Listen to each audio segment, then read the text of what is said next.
This week's Monday Moan is dedicated entirely to the recent rumours that Apple is going to launch an 8GB version of the iPhone 5C. And I use the term rumour very lightly because it's pretty much confirmed. I've heard from my own sources in retail, I've read reports from other websites, we've seen pictures of the packaging saying 8GB iPhone 5C.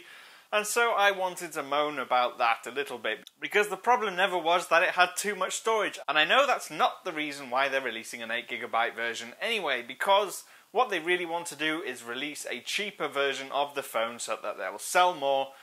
But in order to justify making it cheaper, in Apple's mind, that means having to downgrade one of the specs. So that means reducing the internal storage. Now, in terms of actual build costs of a storage unit, 8GB isn't going to be like $100 cheaper than a 16GB chip, and we all know that Apple overcharges for expanded or larger memory because the most expensive parts within an iPhone are things like the display and the processor and the camera, things that actually make a difference. The storage doesn't cost that much, it's really relatively cheap. That's almost off topic because the iPhone 5C doesn't suffer from storage. That's not its problem, and to a certain extent the price kind of is, but it's not.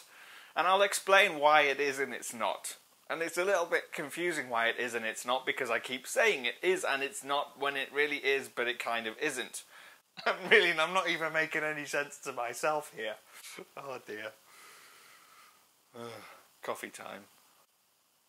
By the way, this time next week I should have some artwork on the wall behind me, so you will no longer be staring at me in front of a beige wall. That'll be good. I'll leave you to guess what that's going to be. Now, to actually understand the mentality of this whole entire thing, we need to go back to about this time last year. Now, for some people it won't make a difference, but for some of us this will, and it's a key part of the story in that this time last year we started seeing leaks of a rear shell, a plastic rear iPhone shell, which I personally thought were fake at the time. And then rumours started to come that iPhone were going to release a cheaper iPhone, and everyone was saying, all the analysts, all the sources, everybody was saying the same thing. This is going to be a budget iPhone because the smartphone market in the lower to mid-range of the market is exploding right now, and Apple doesn't have anything in that portion of the market. Now, the lower end portion, I guess, the $100 to $200 end, where that's all the phone costs SIM-free, there were tons of phones in there. But analysis showed that in the middle section between $300 and maybe $450, there was nothing in there. And so it was supposed to be that Apple would release a phone into that sort of $350, $400 price point. And that would be the SIM-free cost of the iPhone. That didn't happen, but Apple still released a plastic iPhone.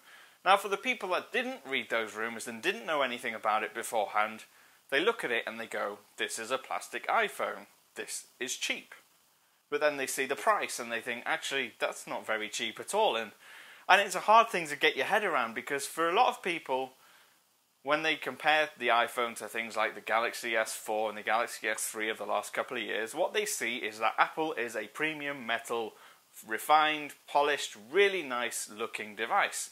And then Apple gets rid of the iPhone 5, which was that polished niceness, and they release this plastic, colourful, roundy shininess, which to your eyes doesn't look great. Now, I've used an iPhone 5C. I had one for about a month when it first came out, and in hand and actually using it, if you're not looking at it, it feels better than the iPhone 5S and the iPhone 5. It feels fantastic. I kind of like the colours, but at the same time it takes away from that premium sort of feel, which means the price shouldn't be that premium, and still it's nowhere near one of the cheapest phones on the market, and that's where the price comes in. But it's also about the mind perception, which is where the price doesn't come in. People's perception of plastic is that it's cheap, regardless of how much time Apple spends actually carving the shapes out and moulding them and designing it and making it look nice. It's still plastic, and that's the thing that Apple, I think, maybe got wrong. And so what they should have done, instead of just releasing an 8GB version so that they can release it cheaper, is actually releasing the same phones, or keeping them on the market, but dropping them down, because if they're going to keep them on when the iPhone 6 comes out, they're going to drop the prices anyway, so why not just drop the prices now? Makes sense, the storage doesn't cost that much, and it's okay for a business to go, hey, we got this wrong, let's just drop the price a bit. They're not going to lose that much money because the only difference is the storage capacity, and we already know that does not cost very much to make.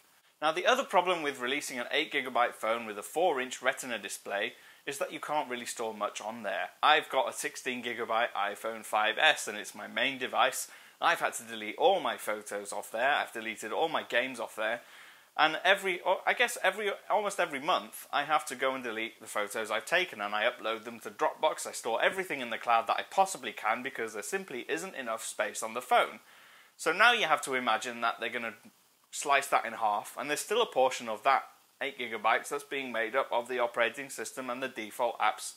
Let's just say that's about 2 gig, and that's just like a rough figure. So now you actually have 6GB to use. Now, when the software update comes, and it's a major one, you're going to have to need about 3GB of space in that 6GB to actually install the update. So that means that you're going to have to clear everything out until you've only got about 3GB left in order to install any software updates. So 8GB in the current market, with the current operating system, with the collection of apps that's out there, even the most basic ones, it's not enough memory. 2 years ago when we had an iPhone 4, it probably wasn't enough memory. The only time it was enough memory is when we had an iPhone 3G or an iPhone 3GS. It's not enough. And that's the problem. This is why I'm moaning about it, is because 8GB on an iPhone isn't enough, and it doesn't address the problem that the iPhone 5C has, in that it's plastic and cheap looking, so just make it cheap. That's the problem. If you agree with me, or if you disagree with me, please sound off in the comments below. You can shout at me on Twitter if you want to as well. I'm at TIP_Cam. I will see you again next week for another episode of Monday Moan. I see trees of green, red roses too. Before I was a blogger, I had a career as a Louis Armstrong tribute act. I didn't really.